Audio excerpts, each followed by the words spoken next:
I recently read a book about finding your purpose, and it's called The Great Work of Your Life by Stephen Cope. If you haven't read it, I recommend it.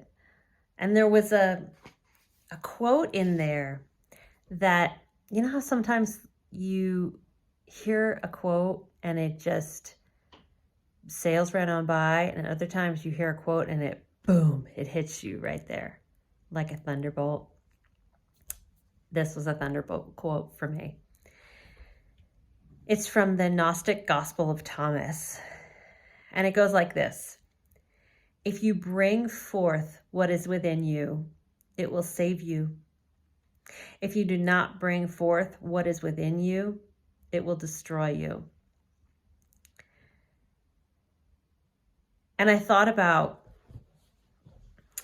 I forget who it was that talked to people on their deathbeds and surveyed them.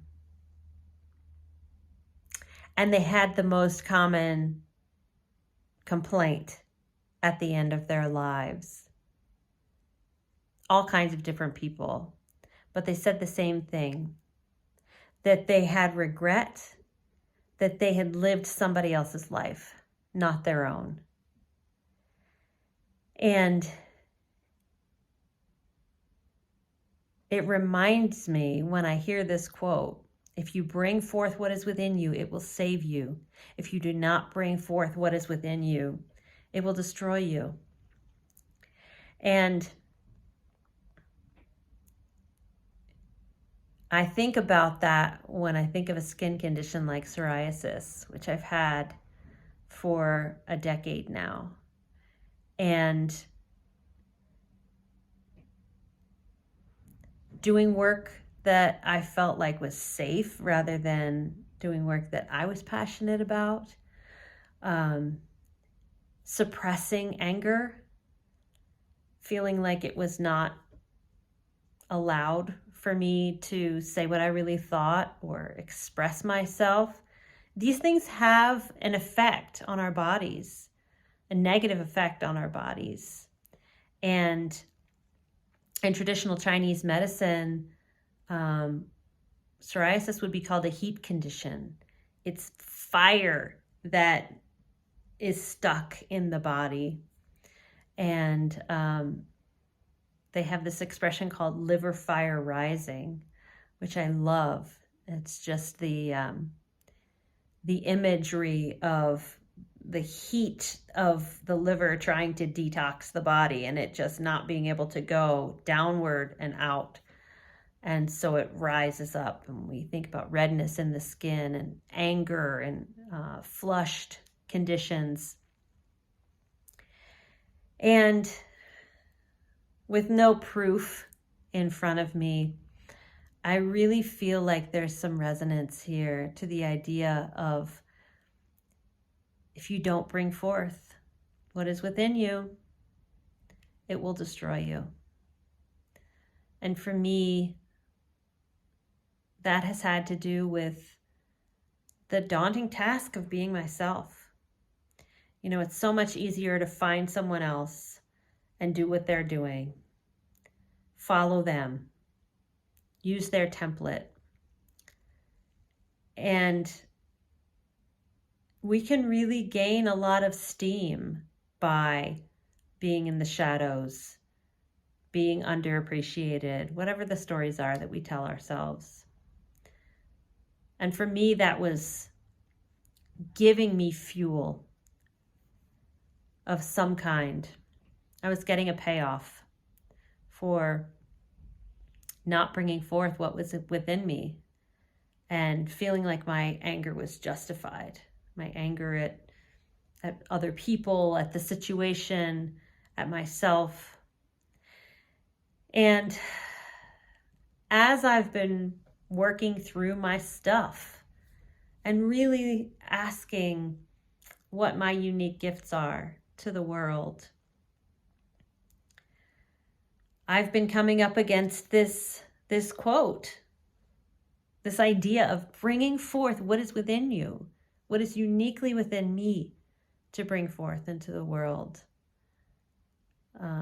so that it won't destroy me by leaving it trapped inside, and also so that I don't have to be one of those people on their deathbed who said, I lived somebody else's life. I didn't live what was my life to live. And these pieces, weaving themselves together, have brought me to this moment of really honoring who I am and what I bring, and the service that I want to be bringing to this world. So I am working on my certification in the Institute for Coaching Mastery, the mastery method level of coaching. And this is professional coaching, helping people get really clear about who they are and what their offering is to the world. And really digging into those stories we tell ourselves about what we're allowed to be, how much space we're allowed to take up, how we're allowed to express ourselves in this world, and helping shepherd people through that place, going from the old version of themselves to the new, helping them go from good to great, helping them go from surviving to thriving. And that's a process that I have been coming through, and to my surprise, it's led to peace of the war within, cooling of the heat, and a clearing of my skin, something that's not supposed to be able to clear on its own.